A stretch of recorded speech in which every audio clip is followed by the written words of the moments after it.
What is going on, guys? Welcome to another episode of King Jing Sports Things. I'm King Jing, he's Mike Barnett, and today we are going to be talking about our wrestling hot takes. Pretty much how this is going to go is that we each have three hot takes. They range from mild to hot to Diablo hot. Taco Bell, sponsor us. But we're basically going to each give our take one at a time, and the goal is to convince the other person that they should believe this take. And we're not holding back. If we don't believe in it, then hey, I'll tell Mike, hey, that's a bad take. I'm not with it, and vice versa. So Mike, go ahead and start us off. Well, what's your mild take? Well, first of all, Jimmy, thanks for having me once again. Happy to be here. I'll be honest, it was hard to come up with, not hard to come up with hot takes, but it's hard to come up with ones that you want to talk about, right? So I'm looking forward to this, first of all. My first hot take, it's kind of a hot take. To some it's not, but I believe that Jey Uso and Gunther should still main event night one of WrestleMania. I guess that hasn't officially been confirmed that they're not going to, but it does seem to be leading in that direction. The reason I believe that they still should main event night one is because, in my opinion, the two most prestigious championships in the WWE are both of the men's top championships. We talked about this last week in our rankings, but one thing that we pointed out was Moxley and Cope at the end of Revolution. They were the main event, and we could go back and put some of the other matches as main events too, but in my opinion, you're undervaluing the championship that you have put together. So for me, the fact that, and again, this is not officially confirmed, but if night one ends up being CM Punk, Roman Reigns, Seth Rollins, and as great as talent as they are, I believe that not giving the championship the main event is devaluing that run of the championship right now, which some can say has been poor, but it's definitely been picking up lately for a match that I said last week, and I still continue to believe is just a completely made-up match based on nothing that I don't understand. I understand that the names are there, and maybe it's for the casual fan, but as a fan that watches weekly, I see no reason why that should be a main event, and I believe that they need to put the championship first. You've already sold me on this. This didn't need much convincing. I agree. I do believe that it ultimately devalues the World Heavyweight Championship. And you already mentioned it. The build up to this match has kind of been poor. Take out what you saw yesterday on Monday Night Raw, where Jimmy Uso gets beaten to a pulp, and you have Jey Uso reaching out to the bloody Jimmy Uso lying on the canvas. That's probably been the best build up, and I mean, they needed to do something, because I wasn't sold on this being like a top tier match. But after yesterday, I've seen what I need to see. I looked online, and evidently, like, if you win the Royal Rumble, as much as they sort of promise you that you will be main eventing WrestleMania, if you look back, it doesn't happen as often as you'd think. Like, this is a very common occurrence, but like you said, the whole Roman, Seth, like, they have their history. I feel like the CM Punk Rollins thing has always had something sort of lingering ever since there were rumors of CM Punk coming back to WWE. So like, I get that a little bit. But the three of them thrown together, it does seem like you're kind of just like, oh, three of our top guys don't have anything to do. Let's just all throw them into a triple threat match. I wouldn't necessarily book it that way, to where they are the last match at either one of the nights. But yeah, you sold me. That's a great point. I'm with that take. They should have at least given it's a newer title too. Obviously it went away for a little bit, but they've recently brought it back. So you got to make it feel like it's something, and it's definitely just been a back burner title in my eyes. Especially, when you're looking at Cody Rhodes and, what they're building up for WrestleMania. I've not been excited about this, but ultimately make the last match mean something. Now, if you're going to tell me that, hey, we can't tell you what's going to happen, but there's going to be like this landscape shifting event that happens during that triple threat, then hey, I might walk this back. But as of right now, it's definitely not worthy of being the main event at either night of WrestleMania. Let me make this take a little bit hotter too. I truly believe that the build-up hasn't been as bad. I'm not going to say it's been great, but I think realistically, and I could be completely wrong, these last couple weeks, I think Jey Uso has been purposely bad. And I think this goes back to what fans are saying, and I think they're kind of feeding into it a little bit of the idea that he doesn't deserve to be there. And I think people don't necessarily like it. I don't necessarily like it, but I think there is a story to it. I think there's a reason that it's looked as bad as it has. I don't think it's on accident. I do think it's purposeful. I think yesterday was a great way to segue into it, and if he hadn't looked as bad, and maybe yesterday doesn't mean as much, or, it's given the opportunity for him to be zip-tied by Gunther, and, I always try to be the guy that waits. I'm trying to wait, and I think yesterday was a great segue into really putting that chip on Jay's shoulder and saying, hey, you need to go do this. And I think, again, if I end up being wrong after WrestleMania, fine, but he has an opportunity to have a great match. We know his skill set is limited, but a lot of wrestlers have been in the past. They're just good at other things. I mean, he's so over right now with the fans. People love him. The casual watcher loves him. It just doesn't matter. And, realistically, the championship means something, and it would be better for whether Jay wins or Gunther wins to have it as the night one main event. But realistically, let's be honest, night one main event is nothing compared to night two main event anyway, so it's almost like arguing semantics. Right. I'll go ahead and give you one more. I think the IWC has sort of shifted their view on Jey Uso. He is obviously probably the most over guy in the WWE right now. I don't love the whole yeet thing, but again, I can sit here and reflect. That's not for me. It's for the 10-year-olds out there who are going to the arena and they're getting the yeet shades, they're getting the yeet tank top, the yeet shirt. It means something to them, and it's catchy. And I'm not gonna shit on Jey Uso. I think he deserves it. I think it's best for both parties for Jey to go ahead and beat Gunther at WrestleMania and take the World Heavyweight Championship. That doesn't mean let him have a long run. I personally think you probably give him a month with it, maybe 2, and the title's off of him. But the Gunther World Heavyweight Championship run has not been as electric as, we sort of thought it would after his Intercontinental run. And you need to capitalize on how over Jey Uso is right now. So I think for, it's best for both parties to just go ahead and, get it over with. And I love the take. Agreed. And no fault to Gunther on his reign being. It's just you do so much in the IC. He needs to take a step back. He needs to rework. I'd love to see what they do after that. Agreed. I will go ahead and piggyback off of your take a little bit. It's not directly involved, but my mild take is that we are letting these championship runs last way too long nowadays. When you put a belt on multiple wrestlers throughout the year, it helps create and elevate these new, younger talents, And if you have one guy that is holding on to the championship for way too long, it's going to stunt those growths. You stop caring about these guys who are in NXT. They're finally getting brought up. And you just, the momentum ends up falling off eventually. And you're kind of seeing this with Jey Uso right now. If you would have had Gunther drop the title to him 3 months ago, nobody would have said a peep about Jey winning the title. They would have capitalized on the absolute peak of the yeet movement.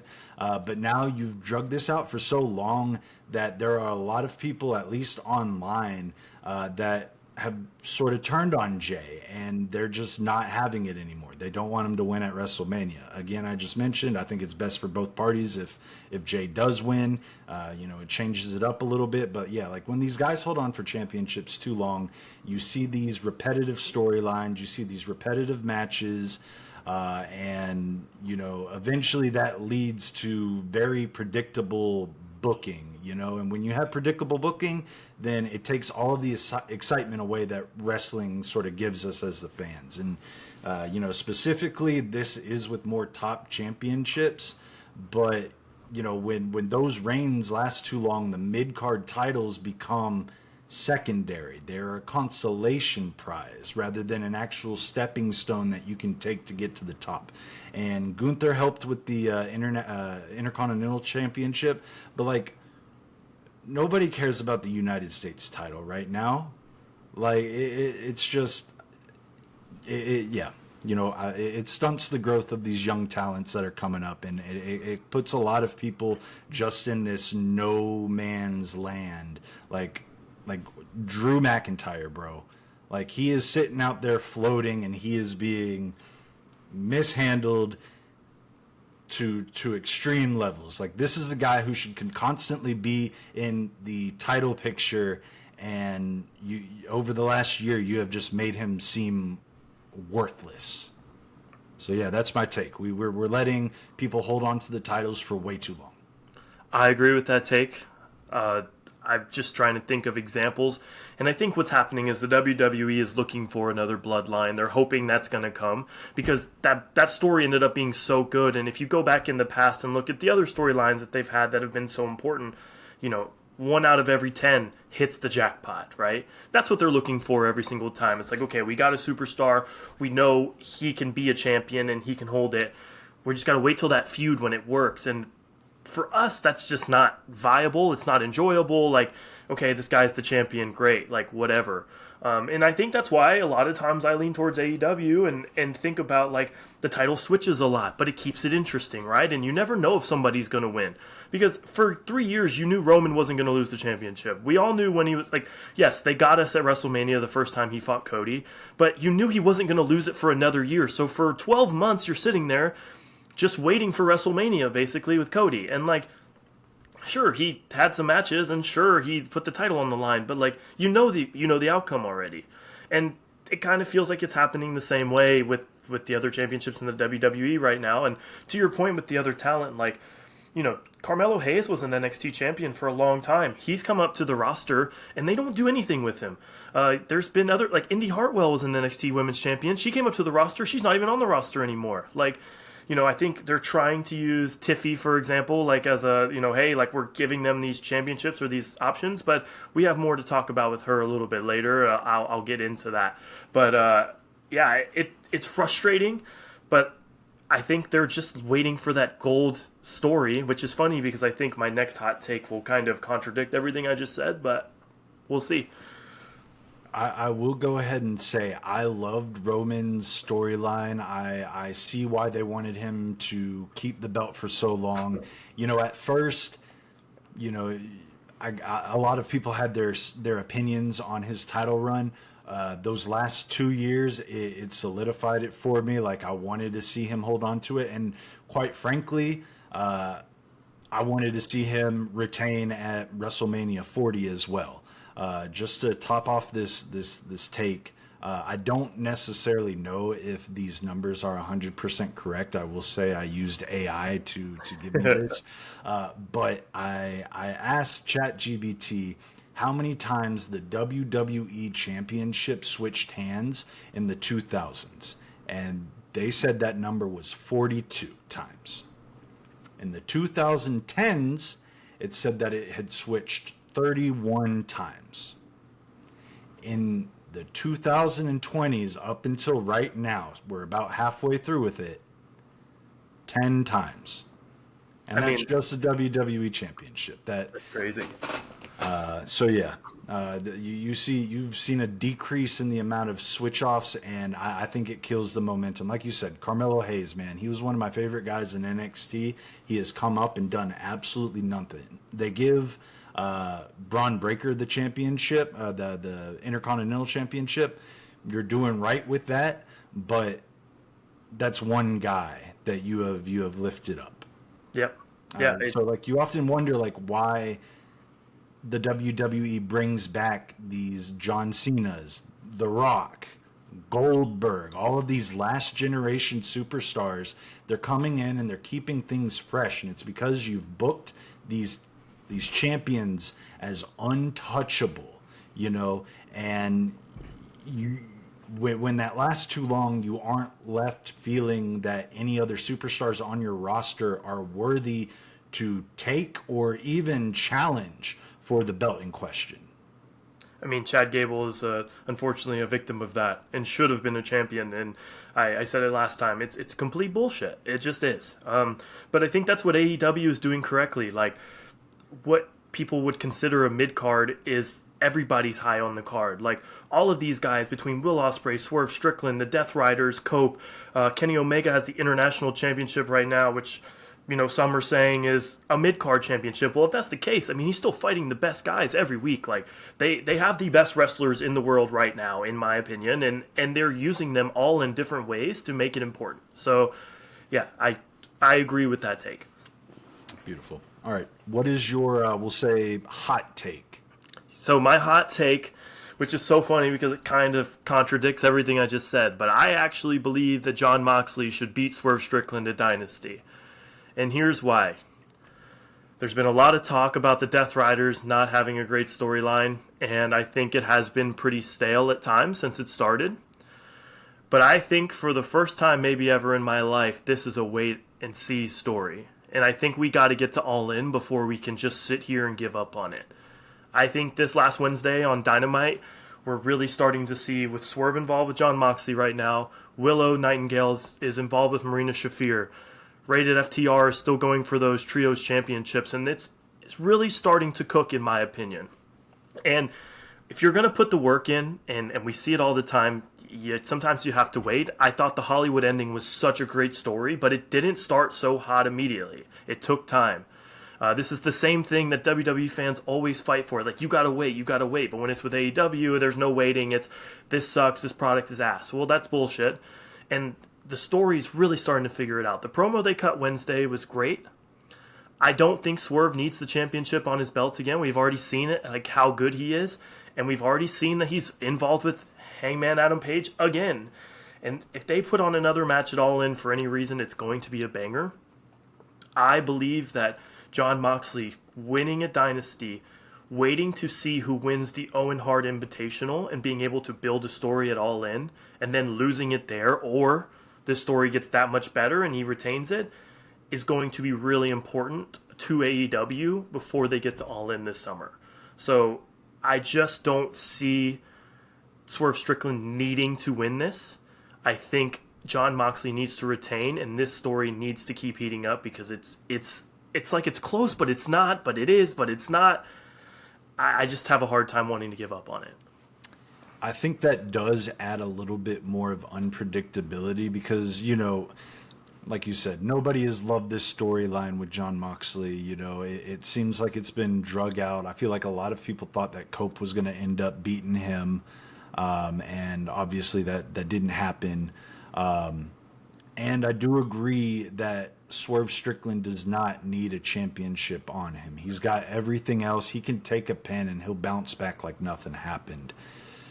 I'm having a little bit of a problem saying that we don't need to take the title off of Moxley right now. I just don't want this to get so stale that people are just like, given up on AEW. They're already in a position where obviously they are like the little brother to WWE. They need to keep things as fresh as possible, and I understand letting a storyline sort of play out a little bit, and this is something where I can see it building to something a lot bigger at All In, but I'm about 50-50 on buying in and buying out. Maybe you can convince me, but as of right now, I want to see something different with that title, and it kind of goes back into the my last argument, which was people are holding on to the title for far too long. I totally get where you're coming from.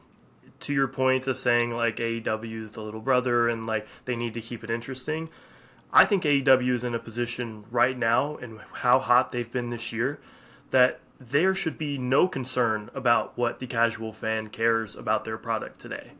It's the same with the WWE. They say it all the time, like we don't care what's going on in AEW, and AEW shouldn't care what's going on in WWE. Now, do they talk about it and go back and forth? Absolutely. That's part of it, right? That's you have to keep everybody's name around. Like this is all part of the gimmick. But realistically, if you're sitting there watching every week and you know that it could go somewhere, and it's not like we're talking about some random guy on the roster that's champion. This is Jon Moxley. He's been at AEW now for a while. This guy was a success in the WWE. Like, it's not like he's failing. It just feels stale. But again, this week it started to heat up with Swerve, and maybe it just wasn't, Cope and FTR just didn't do it for me. Like, that could be it. Because their storyline is heating up now, too, with Dax Harwood basically going insane. So was all that build up basically so we could split into 3? That's kind of what I'm seeing in the future. So I think it's hard to be super like, yes, this is the way, because I agree with you that it has been stale at times. But I also think if Swerve wins the title at Dynasty, okay, he won the title again at Dynasty, that's great. Do you have a next plan? Because I think there might be another plan in the background waiting, and the Death Riders could be a part of it. I just don't know where they go with Swerve right after, unless they just go straight to Hangman, but we're going to do that again. Right. I will agree. I think this all comes back to when Moxley originally took the belt off of Bryan Danielson, and it was sort of his call out to the roster of, hey, like, you young guys, like, come get this from me, and we just immediately jumped to Cope getting it, the 50-something-year-old wrestler who has maybe a couple years left in the tank, But I will say, like, if these younger guys, not saying that Swerve's necessarily like the youngest guy in that roster, but I want to see if Moxley keeps the championship, I do want to see more young guns gunning for him and like letting him bring this talent up with him, because we all know Cope doesn't need it. Yep. I would love to see him with another championship before he ultimately retires, but he does not need it, just like Swerve doesn't need it. I think a couple of those other guys probably do need that, but I'm willing to stay patient with this, and I'll see where the Death Riders ultimately go. Because I do kind of see where if you just let Swerve take it off of Moxley, then 5 years down the road we're going to look back at that run that Moxley has, and we're just going to look poorly on it. So I guess you want to give him like at least a cherry on top to this whole storyline, and I guess like the long way, or let it sort of build up a little bit more rather than just like give it to Swerve off the rip. So I think I'm convinced. I'm not all the way there, but I'm leaning yeah. One last thing I want to add, and I think this is something that I do too, is like you get involved in a storyline and you want to immediately assume exactly what they're going to do. And I think when it first started, he put the title in the briefcase. They thought that the Death Riders were going to come in, and I think it comes with the name too, and just really mess things up. And I think they started to go down that road, and then it turned into like this Jon Moxley very calculated moves type of thing. And I think where Wednesday really stepped that up was Swerve coming in and being smart, being calculated, and saying, I understand that, you have a group of people and you're ready to come in here and do it, but you're trying to do it calculated, but I can be calculated too. And I think if they could add just a little bit more angst into what they do, and maybe just a little bit over the edge, just hurting people a little more, shout out to Hurt Business, or Hurt Syndicate, I just think it would go somewhere. So we'll see what happens. Yeah. Anyway, you go for your next one. All right.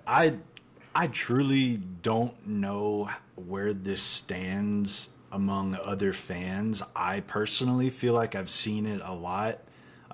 Not necessarily the take, but I'll just get into it. I think the Eater of Worlds Bray Wyatt gimmick was light years better than the Fiend gimmick. I 100% don't know if I agree with you yet. The Eater of Worlds gimmick kind of let Bray show his acting chops. It kind of let him show his personality a little bit more, where he's just like this charismatic cult leader who manipulated his followers. You know, you could sort of feel something in his promos because they were so eerie. It kind of just left you with chills, and it made you actually believe what he was saying. It was just believable. While, you know, the Fiend was this supernatural thing, and it sort of made it hard to tell these compelling storylines, and you sort of had to rely on the Firefly Funhouse to get like actual words across, because the Fiend never talked. The Fiend you didn't put on the mic. It was Bray Wyatt in the Firefly Funhouse, you know, which I think it lacked intensity until the very end of those promos where, you know, he looks deep in the camera and he just says, "Run." You know, that doesn't do it for me. The Fiend was continuously booked like overpowered, you know, but then the very next day, you know, he's getting squashed by Goldberg. You know, and it was very inconsistent for me, you know, but you had Bray with the Wyatt family. It just added more layers to that character. It gave him a faction with actually three legitimate enforcers, and you could have other people kind of come into the storyline a little bit easier. You saw Daniel Bryan join the Wyatt family. You had Randy Orton, you know, join the Wyatt family for a little bit. And then with The Fiend, you had Alexa Bliss and then a bunch of puppets. You know, I get there was like a deep storyline with each of the characters, all sort of reflecting different parts of Bray's career leading up to this point. But maybe it's just the supernatural stuff. I think it has a special place in wrestling. It just didn't necessarily work with The Fiend in my eyes. And oh my God, the red lighting was god awful. It was impossible to watch anything. It ruined everything. I think The Fiend had a little bit of aura there, but then the inconsistency of his booking kind of just made him flop a little bit. So yeah. Eater of Worlds, the Bray Wyatt family, or the Wyatt family, better gimmick, light years ahead of The Fiend. The thing is I think that I agree with you, but what I think I liked about The Fiend, like, besides the booking, because that I agree, like, they could have done a better job. If they just made him as strong as they were trying to make him, whether it was promos or anything else, then I don't even think that we're having this conversation, because he would have been able to do everything he did in the ring without saying a word, and it would have been, oh my goodness. The fact that they would take, like you were saying, a squash match and be like, what are we doing here? Like, now you've just taken away any momentum. Unfortunately, that's not a him problem. That's a booking problem. Right. But that still makes your argument very valid. The only thing about the Eater of Worlds for me is, like you were saying, like, Daniel Bryan was involved, Randy Orton's involved, and he's so good with his words. And it was ahead of its time, but would it ever have, even today, gotten over? Like, I don't know, because it's almost like the casual fan's not going to see enough of it to buy in. And that's just the reality of it. So I do agree with you that it's better, but I can understand why people that don't watch weekly or didn't see everything that happened would sit there and just think The Fiend is better. It's a hot take for sure, and I feel like you hit the nail on the head with it. The casual fan is going to come in and they're going to see that Fiend mask and they're going to be like, oh, what is that? If you see a guy in a funny-looking fedora with two big guys and a guy in a goat mask behind him, you're probably just going to skip over and ignore it. So I get that a lot of this pandering is not necessarily to a guy like me who unfortunately is just going to continue to watch the product regardless of what's put out, whether I believe in it or not. It's about getting the casual fan to tune in. It's about expanding your fans. And I guess The Fiend is going to do that a bit more than the Wyatt family did. But just in terms of somebody who was watching on a daily basis, the Wyatt family just did more for me, and it allowed Bray Wyatt to sort of explore his own character a bit more than the Fiend, where that was just very limiting. But yeah, that's my take. What's your Diablo take? What's the hottest take you got for me? I truly believe you're going to disagree with this one. We've talked about it a little bit, but I think Charlotte Flair should beat Tiffany Stratton at WrestleMania. I knew you were going to make that look. I'm going to tell you why. Since the Royal Rumble, and actually let's start with this. We talk about The Rock and John Cena. When they come back from anything that they do, we sit there and we love them. We love John Cena, you and I both, right? They are two of the most successful stars in our company. They come and go as they please pretty much, and we sit there and watch. Charlotte Flair came back from the Royal Rumble from injury. She has been in the WWE for 10 plus years. She's been there every step of the way. She has the most championships in women's wrestling in the WWE. It's not like she's ever gone off and just disappeared, in my opinion, from the scene. Again, she was injured over the last year and a half. So a lot of people were upset that she came back and won the Royal Rumble. I told you when it first happened, I was pretty upset too.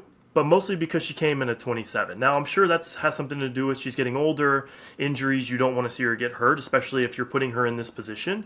But coming in at 27 was pretty disappointing to win. She comes in at 15. We're sitting here, and she goes through and eliminates people and really pushes like a story before WrestleMania. I think this is a different conversation. But for me, especially 10 days ago on SmackDown, she absolutely obliterated Tiffany on the mic with the interview. She is carrying the feud at the moment. Tiffy has cooled down immensely, in my opinion. Not necessarily to a fault of her own, but I think she's just still learning, in my opinion. I don't think she is on the level. The same thing that we talk about with John Cena and Cody Rhodes, of John Cena's going to go out there and obliterate Cody Rhodes on the mic, is exactly what Charlotte would do to Tiffy and has already in this feud. For me, this is a learning lesson for Tiffany Stratton to go out there, lose. Charlotte has done a great job playing her heel move because we all thought she was coming back as a babyface, and so did she when she came out on Raw after the Royal Rumble. She couldn't believe she was booed. But she has bought in on being a heel. She's done a great job being a giant bitch to people in the ring. And realistically, as much as I wanted Tiffany to win weeks ago, I actually think Charlotte Flair should win, and it should give Tiffany a reason to have to come back and beat her for the championship or be able to fight back. I'm not there. I okay. get it, though. I get it. I do think when Charlotte Flair came back, the idea was for her to be a face, and fortunately enough, they immediately listened to the crowd reaction that they gave them, and I think WWE pivoted. So good work on them for that. I don't love the idea of having this older, already very well, not really respected, but decorated champion coming in and just absolutely squashing Tiffany Stratton, a young person who obviously will be with the company hopefully a lot longer than Charlotte Flair did. I get where you can sort of take this and twist it into like you said, Tiffany wasn't necessarily ready. She still has a lot to learn, like you said, she got obliterated on the mic. And personally, outside looking in, it almost seemed like the WWE handed Charlotte Flair what Tiffany was going to say. And they did not reciprocate those same things with Tiffy by letting her know, like, hey, Charlotte's, this is what she's going to say.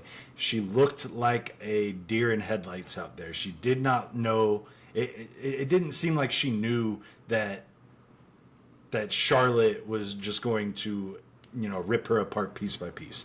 I guess it makes sense for Charlotte to win, and you can work off that storyline, but the only way that you make this work is if Tiffany ultimately comes back and beats Charlotte for the championship.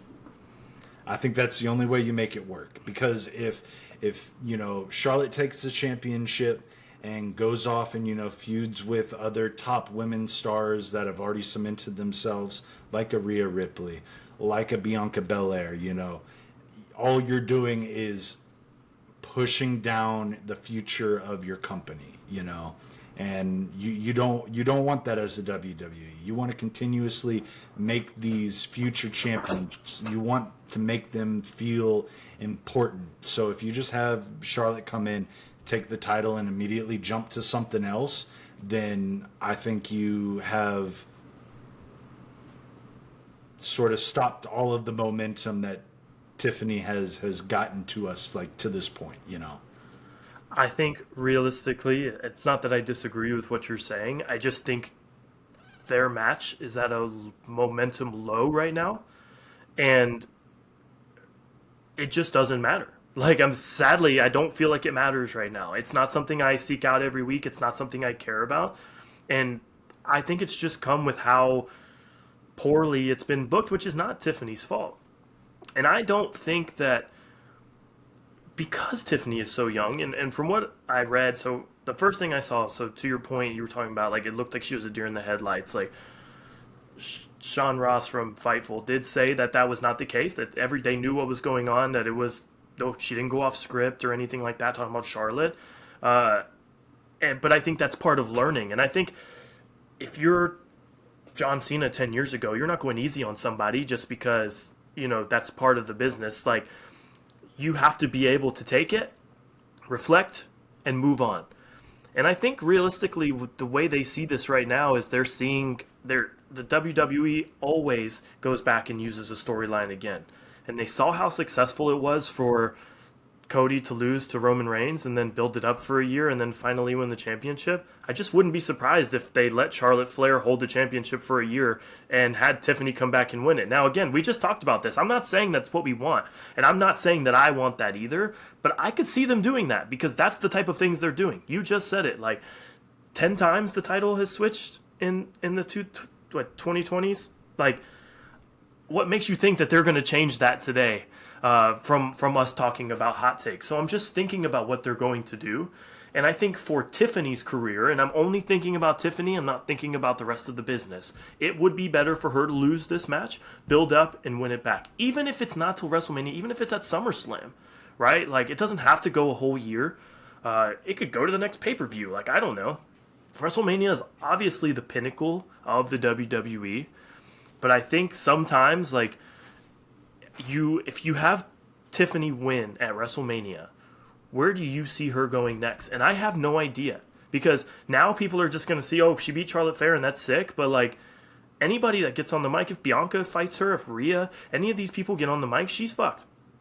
So this is a great time to go back and start from the bottom again, work on that for a year, and come back out on top. But I totally understand where you're coming from. This is my hottest take. For a reason. This is my hottest take for sure, and most people will not agree with it no matter what. I will say, like, as long as it's not a complete burial, obviously there's something that you can work with here. It should be a long match. They should get after it. They should, like, honestly, I don't even care if it ends up being, like, use Charlotte as a heel, have her hit Tiffany with the championship, and make it like a not clean finish, and let it build back up to SummerSlam. Like, because Charlotte beating Tiffany super clean could, to some people, see them as taking her down. But she is, again, argued as the best women's WWE wrestler of all time. Like, that shouldn't in the eyes of anybody, put Tiffany in a place losing to her as squashed at that point. That would be crazy. Otherwise, what's the point of being good in wrestling if you just think, you know, if you're gonna win? And like that's like saying again, John Cena is gonna, if he beats Cody, Cody's just dead in the water. But he just happens to do a better job at building up his match. And again, that's not Tiffany's fault. She's still learning. She's got plenty of time. But I think realistically, Charlotte has to win at WrestleMania. Unfortunately, I think you've sold me. I'm more bought into this take than your last take, for sure. It seems like, you know, there are more things that you can do, and ultimately, I guess you can make Tiffy become this big thing if you let her lose. And like you said, it's like a growing pain. You know, it's you're still young. Maybe she does something that where I don't necessarily want to jump to a dirty finish, you know, by hitting her with the championship. And you know, though I could obviously see WWE doing that, but there's ways that you can make this work. And ultimately, this time next year, Tiffany's in a better place than she was if she continued to hold on to this title for another 3 months and then drop it to like a Bianca Belair or a Bayley or something like that. And how do you feel about this? And this is just something that I feel like Tiffany in NXT was a heel. She came in and working with Nia Jax, who is a heel, and she's over with the crowd, but like she's supposed to be a heel. So like I think this gives her more time to, like, they need to transition her to a genuine babyface. Like, right now, she is the heel in the way of just being whiny when things aren't going her way. That is her character. She might not be like that in real life, but that's her character on the WWE, right? And, like, why do people care about that? We care about it because she has the prettiest moonsault and she's come from NXT and we want to see talent be pushed. We've already talked about that. But, like, realistically, like, her character kind of sucks sometimes, especially for somebody that's supposed to be a face right now. So if they gave her the opportunity to take this, learn from it, and become a face to the fullest extent and then come back and beat heel Charlotte, this is a storyline I'd be interested in. For right sure. Now, it gives her a chance to evolve a little bit more, you know. So I don't hate the take. I don't hate it, and I might actually be bought in as much as I don't want to. But like you're right. Like if we're talking about an absolute legend in the women's division, it is Charlotte Flair. If there's anybody that is going to come in and just take the title, it would be a lot different if it was a John Cena situation, if it was the Rock situation, where it's not that she went to Hollywood for 2 years, came back and is like, okay, crown me, you know. It's coming back from a legitimate injury, you know. So I think I'm bought in. All right, I did a good job. Look at me. All right, let's hear it. What's your last one? I'm ready. I need something for this. Okay, here we go.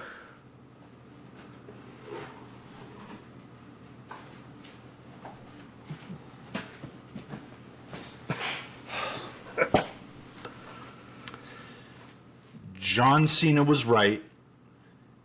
Cody Rhodes is not fit to be a top guy, and he's not fit to be the face of the WWE. Cody's promos has consistently come across as very unauthentic. It is your stereotypical 80s face promo where you're just trying to get like a little reaction from the crowd every now and then. He relies on the crowd engagement way too much, and I'm not taking away from crowd engagement. You know, obviously, as any WWE superstar, you don't even necessarily have to be at the top, but crowd engagement is always a positive thing, whether they're booing you or whether they're cheering you on. So, like, don't get me wrong on that.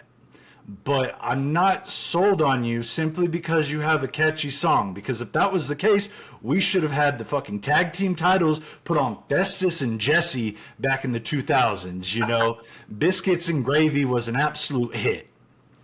The dude's gimmick is extremely one-dimensional. He has not evolved at all since the beginning of his time at AEW. And, I mean, come on, man. Like, Maxine Dupree has had more character development than Cody Rhodes has in the last 5 years, just in the last year for her, you know?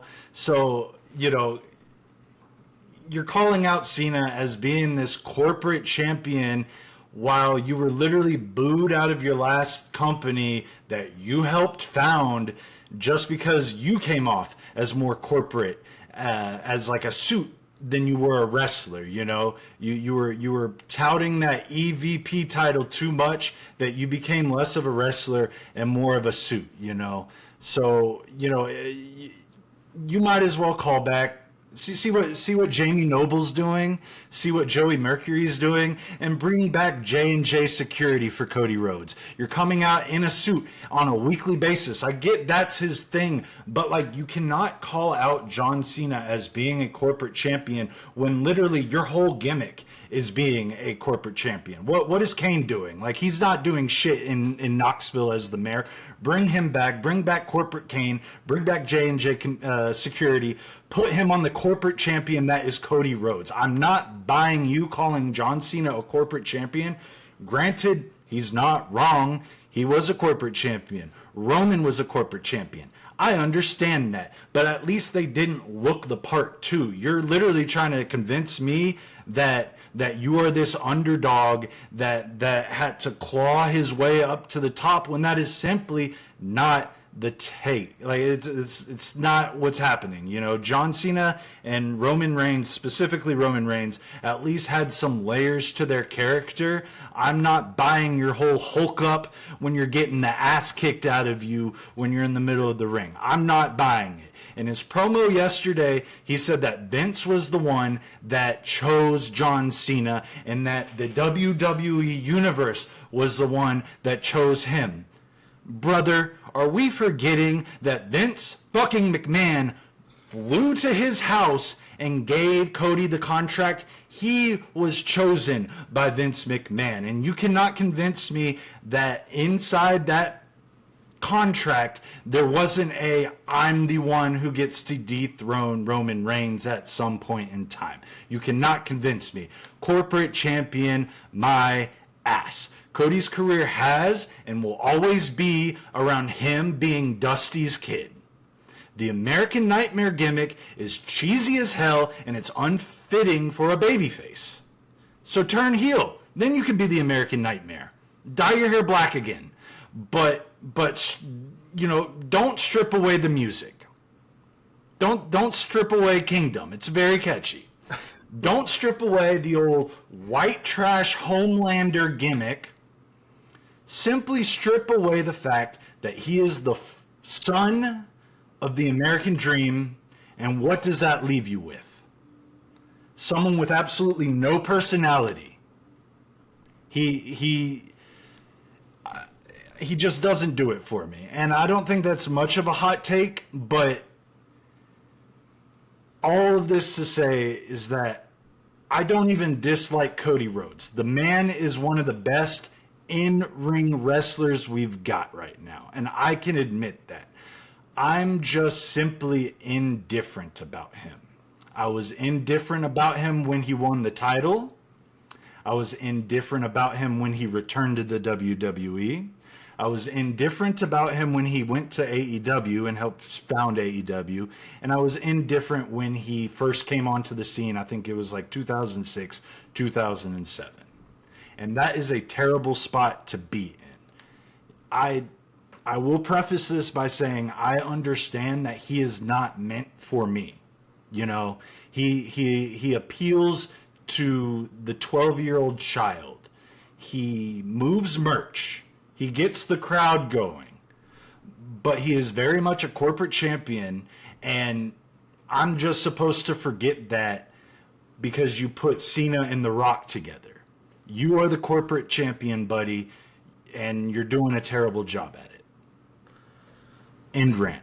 This is bad for content because I mostly agree with you, but for argument's sake, where I do give Cody Rhodes a lot of credit and where I think is really unfair for him, when you go back and look at the days when he was Cody Rhodes the first time in the WWE and when he was Stardust, like, you got to give him credit for being able to come back from that to even get in this position. Whether he's your cup of tea or not, I give him so much credit for that because I just think about myself, like, people put me in like a specific place and say, hey, this is what you are and this is what you're always going to be, a lot of people give up. And one thing he didn't do was give up.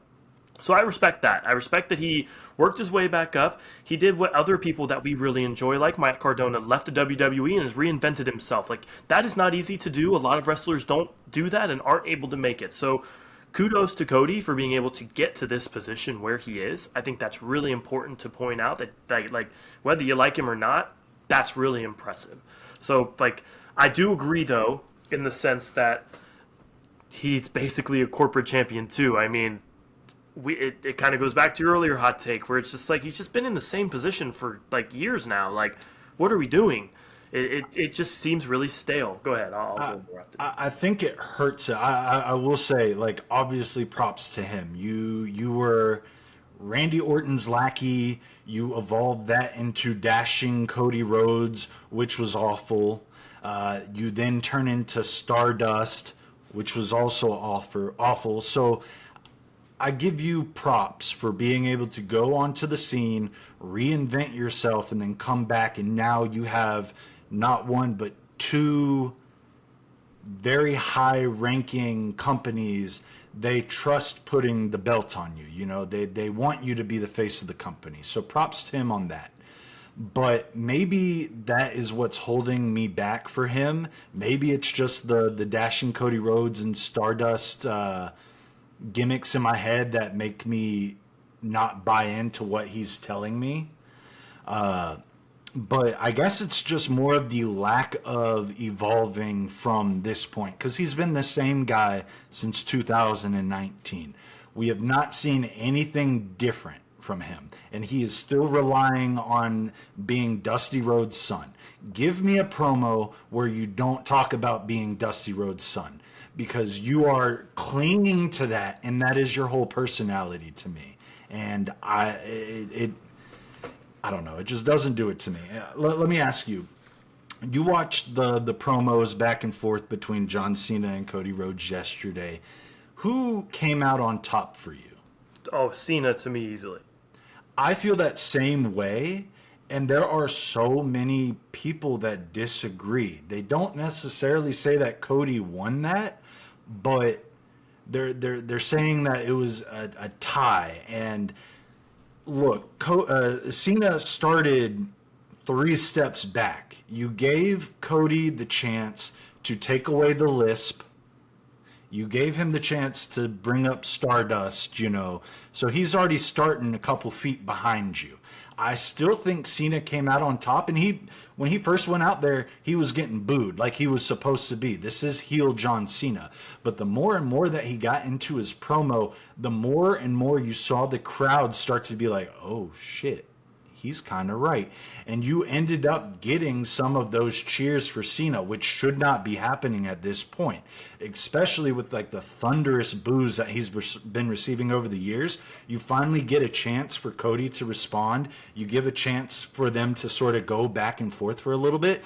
And like, don't get me wrong, this was probably one of the better promos that I've seen from Cody Rhodes. Agreed. But John Cena didn't have to use cheap curse words for a cheap pop, you know? I will say he got him with the nobody ever has chanted that he can't wrestle thing. At that point, I was like, oh boy, like Cena's in some trouble. But it was at the very end, you know?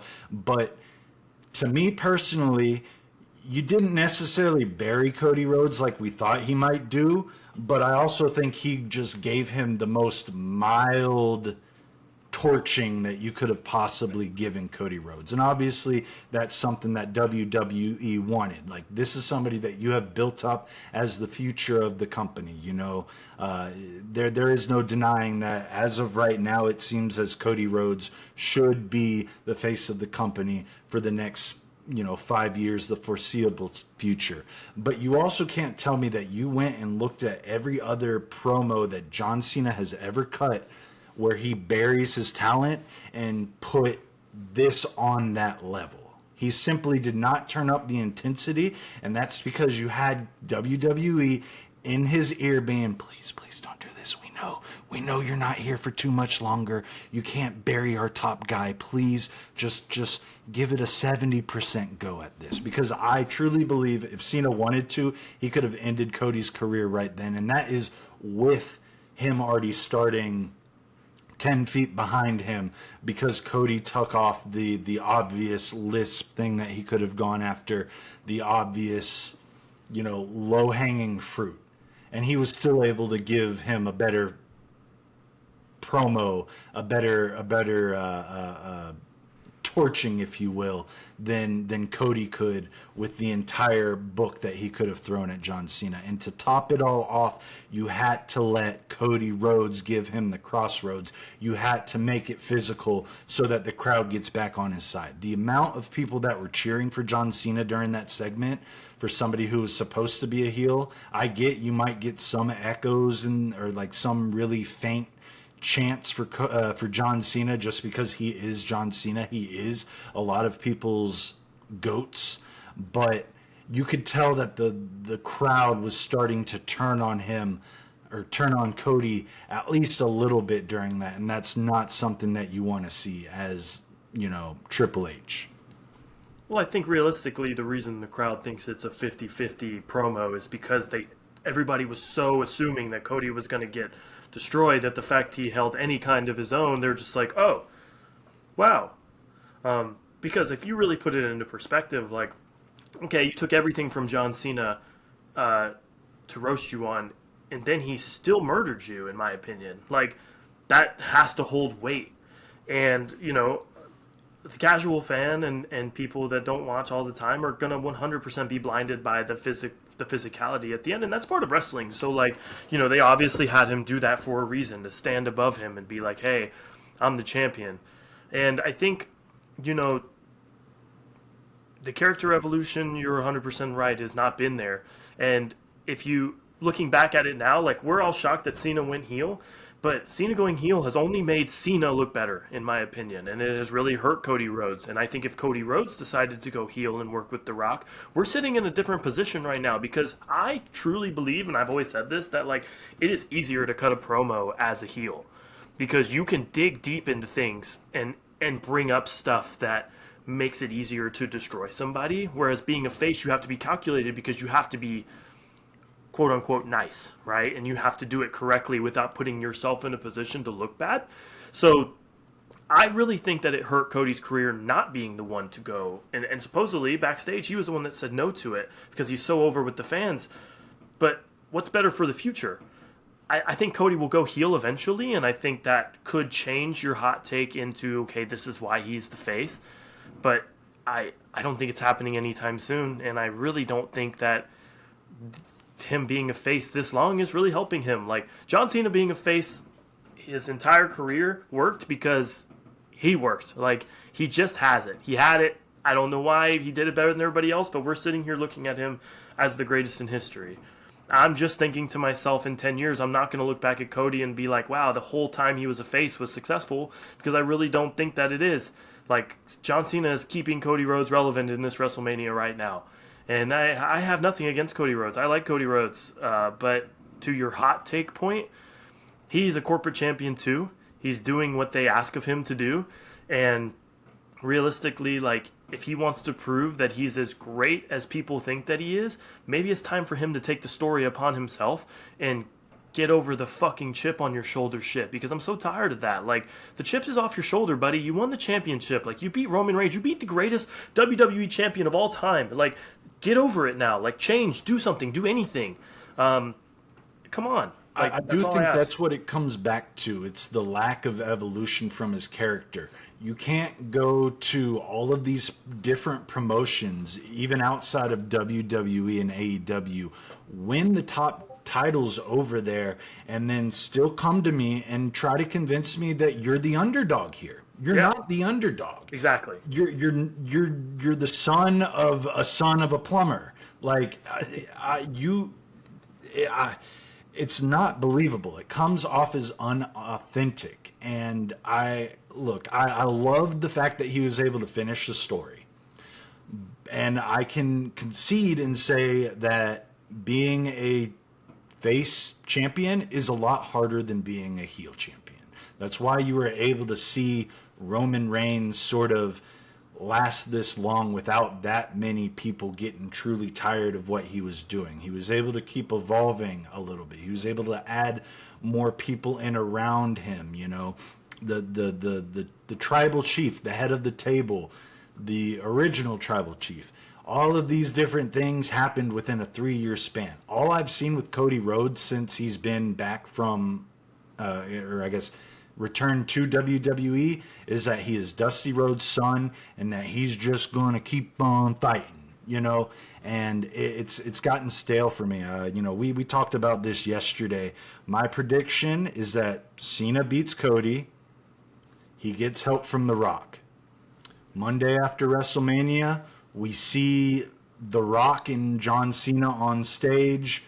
This is where we see John Cena revert back to a face, because I refuse to believe that he's going to retire as a heel. It just doesn't work that way. So he's going to be mad that The Rock helped him maybe unfairly beat Cody Rhodes, but he's still got that title. Him and The Rock are going to, you know, beef a little bit.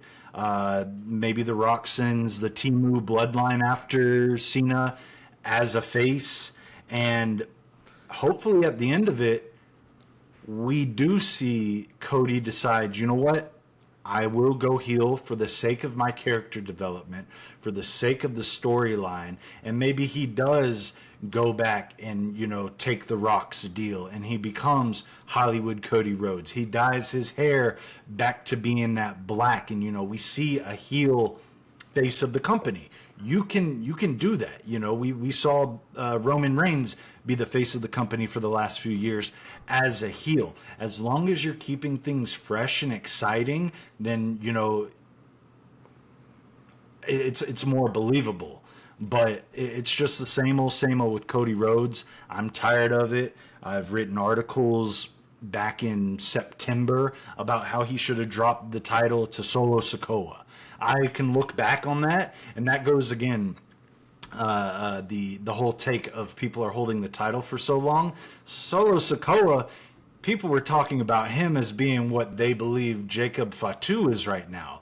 Like they held them at like the same standard, you know, and you've sort of just let Solo flop, you know, and now he's Jacob Fatu's bitch at this point in time, you know. So yeah, that goes back to people just, or the WWE letting their champions hold on for the title just a little bit too long. But all of this to say, just evolve your character a little bit more, Cody. You know, keep things interesting, keep things fresh. Because you're not this underdog champion. You've held the championship for a year now, and we haven't seen anything change. We haven't seen any evolution of your character. I'm holding out hopes that after WrestleMania we will see that heel turn. Because, you know, as it was one of the last things he said in his promo, who said, there's only one of us that has taken, you know, is The Rock's champion, essentially. There's only one of us that has teamed with The Rock here. And I hope we can look back at that and be like, ooh, he knew that he was going to turn here, you know. Because still, we haven't seen The Rock come out and do anything with John Cena at this point in time, you know. I don't see how they relate with one another. He hasn't mentioned The Rock in any of his promos. So is this truly a John Cena selling his soul to The Rock thing? Or is this simply John Cena taking advantage of The Rock, pretending to be heel? Nothing has changed about him. He's maybe dropped his voice a little bit whenever he's doing promos as a heel, but he's still wearing these bright, colorful colors that we've always seen John Cena wear since like the early 2010s, you know.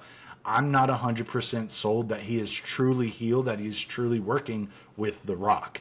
And I think that does give Cody a little bit of a chance here to do something big, to do something that none of us are going to see, and that is actually turn heel with The Rock. And, you know, him and John Cena, he can win the title back from John Cena for all I care. You know, let Cena go do some of these last dream matches that we're hoping for, the Randy Ortons. I'd love to see Randy Orton and him go at it one more time, you know. Give him Sami Zayn, you know, or help him work with some of these younger guys. But at the end of it, I know you're going to give the championship back to Cody. That's if Cody drops the title at WrestleMania. I know you have certain reservations about that happening, that you actually think that Cody could leave WrestleMania as champion. I feel like from the promo yesterday, they made me think that Cody's going to keep it, and as you know, I don't want that either. I don't think that that's good, because to me, the Cody Rhodes evolution is a quick fix. It's lose the championship, continue, almost go Hangman Adam Page like he is in AEW, go crazy, like be different, like literally, like almost have his character turn into, I went from being an underdog to seething to have a title, to do whatever it takes to have this title once again, and turn on everybody that's been on his side, because a lot of people have worked with him over the last 2 years, right? There's 10 people probably within the WWE that have helped him and been on his side to help him get to this championship and this face aspect. Have him go after Kevin Owens again, Sami Zayn as a heel, and these guys babyface, and like destroy them. Have him go over so hard as a heel, like seething at the mouth. Nope, like have him cut promos in the locker room where people don't want to talk to him anymore, where people don't like him anymore, where it's everything that people said was going to happen at the beginning of his career, and feed into that. And we would all sit there and be like, holy crap, F this guy, he sucks. Like, and let him go back and win a championship, and then he can hold the championship for a little bit longer, and let's see what happens. But right now, it's boring. I'm thankful for John Cena. It's not what we want to see as the face of the champion. Like I said, we just went 1,300 days with Roman Reigns holding onto that championship. People got tired, but when they got tired of it, things changed, things shifted. There was a little tweak in the gimmick, you know, and we've just seen same old Cody Rhodes for the last year, and you know, I'm just ready for a little bit of change. So that is my final hot take.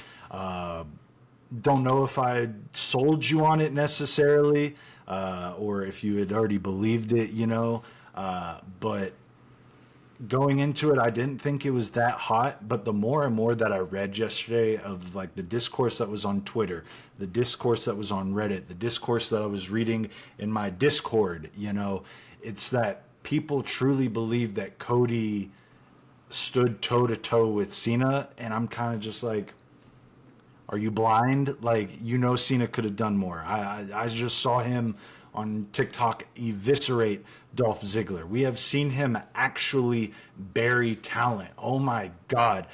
I am talent. I am the talent. Like, that was incredible to me. And I think it just exposed everything that we thought of Cody Rhodes. You know, why isn't he given a chance to go toe-to-toe with John Cena on the mic? It is simply because you cannot stand with John Cena on the mic. There are a very few people that can do that. And people were pointing at him going to toe-to-toe with CM Punk. CM Punk, I think, is one of the greatest people on the mic. I think he toned it back when they went head-to-head, you know? So it made it very glaring that WWE is protecting this man at all costs, and that's not what you want to see your fans start to realize, you know. And I think that promo kind of just made it a glaring, obvious. Yeah, we're trying to protect you a little bit. But yeah, those are our takes, guys. Mike, I appreciate you hopping back on. You are always a great co-host on this. Hope to see you on many episodes in the future. If any of you guys listening agree with these takes, disagree, leave a comment. Don't forget to like and subscribe, and we will see you guys next time. Appreciate you guys.